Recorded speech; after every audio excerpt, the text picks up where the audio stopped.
हर किसी को किसी ना किसी चीज़ से डर लगता है।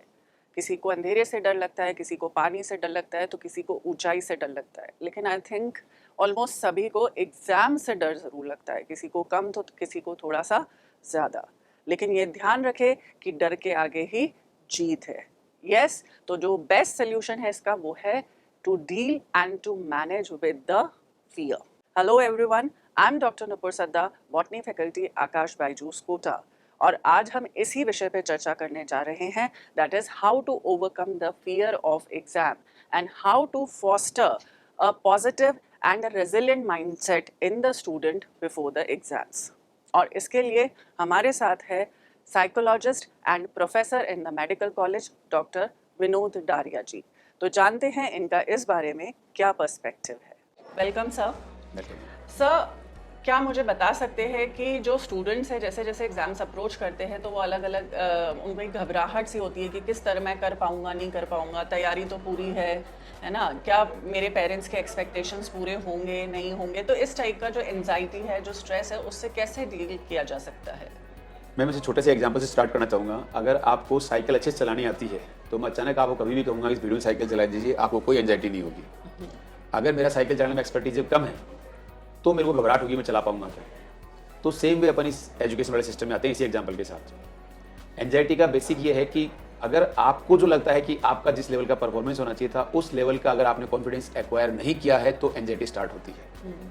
अब वो जो एक्सपर्टीज है वो अपने को एक बार पढ़ने में नहीं आती है, इस पर बात करेंगे। वो मल्टीपल रिवीजन से आती है। जितना कंसेप्चुअल क्लियरेंस करेंगे, जितना उसको बार बार रिहर्सल किया है उससे आएगी। उसमें पहले मैं जाना चाहूँगा मेमोरी कंसेप्ट पे, ताकि बच्चों को समझ में आएगा अच्छे से। रजिस्ट्रेशन हर चीज का होता है हमारे माइंड में। जैसे मान लीजिए मेरे को कोई कहता है कि ये फोन नंबर नोट करना, तो मैं बोलता हूँ 895 लिखना भाई, और मेरे को इमीडिएटली कोई पूछेगा तो तुरंत बोल दूंगा। लेकिन 10 मिनट बाद कोई पूछेगा तो फोन नंबर नहीं बोलूंगा, जबकि मैंने पहले सुना था, मैंने बोला हुआ उसको। रिट्राइवल मैकेनिज्म में ये कहता हूँ, जैसे आप गूगल पे सर्च करते हैं, आप कोई 2 कीवर्ड डालते हैं तो चीज फट से ऊपर आ जाती है। लेकिन आपको अगर कीवर्ड ही नहीं पता होगा फाइल किस नाम से स्टोर है तो आप उस फाइल को सर्च करने में बहुत टाइम लगेगा। तो कॉम्पिटिटिव एग्जाम में आपको चाहिए फास्ट रिट्राइवल। और सर मैंने ये भी देखा है बच्चों को कि अक्सर पर्टिकुलरली जैसे हम बायोलॉजी की बात करते हैं तो बायोलॉजी में बच्चा कहता है 2 रिवीजन हो गए, आता है अब तीसरा रिवीजन करने में या चौथा रिवीजन करने में मन नहीं कर रहा, आलस आ जाते हैं, तो उस केस में क्या करना है? मैडम गलती मोस्टली वही होती है जहाँ ओवर कॉन्फिडेंस होता है। ये बच्चे जिसमें करते हैं जो स्कोरिंग सब्जेक्ट है उसका रिवीजन हमेशा करिए, उसमें छोटी चीज से आपको बेटर स्कोर मिलेगा। आप उसको यूं लीजिए कि जो चीज आती है उसमें लूज नहीं हो जाऊं मैं, क्योंकि मेरिट बच्चा पीछे वही जाता है जहां पे जो उससे गलती एक्सपेक्टेड नहीं थी। बायोलॉजी के अंदर, नीट के अंदर, मतलब इजी क्वेश्चन को गलत करने की कॉस्ट बहुत बड़ी है, सीधे 2000 रैंक नीचे चला जाएगा बच्चा। कॉमन यही होती है, कॉमन मिस्टेक्स यही होती है। तो सर आप क्या सजेस्ट करना चाहेंगे, क्या mindful and relaxation technique student को अपनानी चाहिए ताकि वो बेहतर फोकस्ड और कॉन्सेंट्रेटेड वे में अपनी पढ़ाई कर सके? माइंडफुलनेस और मेडिटेशन ये सब चीज पॉजिटिव मेंटल हेल्थ के कंसेप्ट है। चलना पैरों की और मसल्स की हेल्थ के लिए बहुत अच्छा है, लेकिन क्या मेरे पैर में फ्रैक्चर हो रखा है, पेन हो रखा है, तब मुझे चलना चाहिए?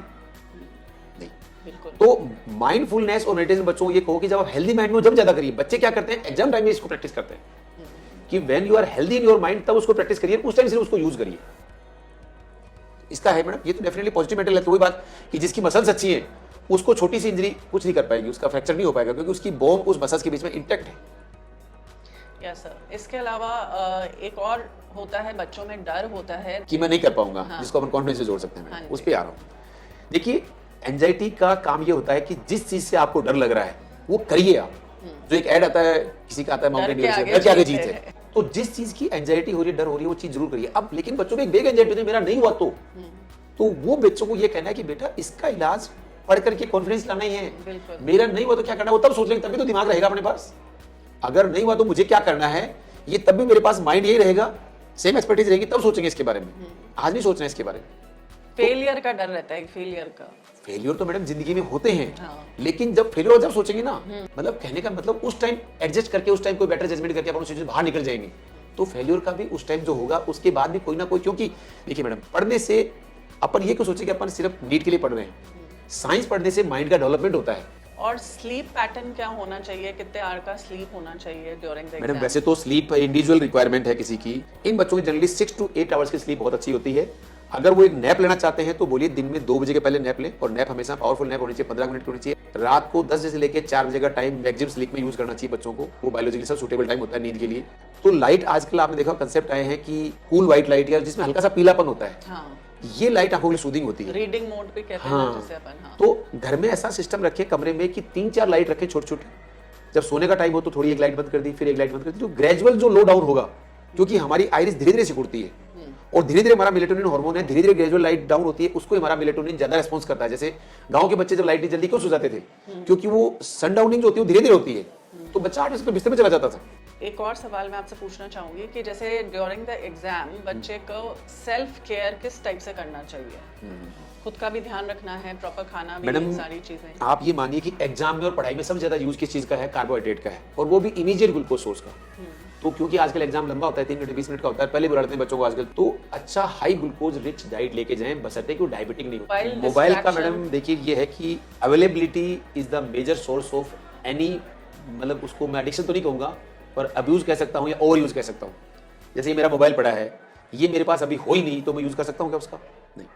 तो अगर बच्चे का कंट्रोल नहीं है, सेल्फ डिसिप्लिन नहीं है, तो इसमें जो ऐप को यूज करता है उन ऐप्स को हटा दे, उन ऐप्स के ऊपर मॉनिटरिंग अपने पेरेंट्स या किसी और की दे दे, मतलब परमिशन दे के यूज करे, वो कर ले, तो एक बैरियर हो जाएगा माइंड के लिए कि यार मुझे वो यूज करना तो मुझे बोलना पड़ेगा, तो वो सेल्फ डिसिप्लिन जल्दी आ जाएगा। पर मोबाइल को कट शॉर्ट करने का ये है कि उसमें अवेलेबिलिटी हटाएं उसकी, चाहे ऐप की हटाएं, चाहे मोबाइल ही हटाएं, चाहे मोबाइल सिंपल ले लें जिसमें एप्लीकेशन नहीं होती। Thank you for your advice and बहुत सारे मिथ्स भी आपने क्लियर करे हैं, बच्चों को बहुत अच्छे सजेशंस भी दिए हैं। I hope it will be beneficial for both the parents as well as the students, और बिल्कुल काम एंड कंपोज माइंड के साथ वो अपने एग्जाम्स की तरफ अप्रोच करेंगे और एक पॉजिटिव माइंड के साथ, एक रेजिलिएंट माइंड के साथ आगे बढ़ेंगे।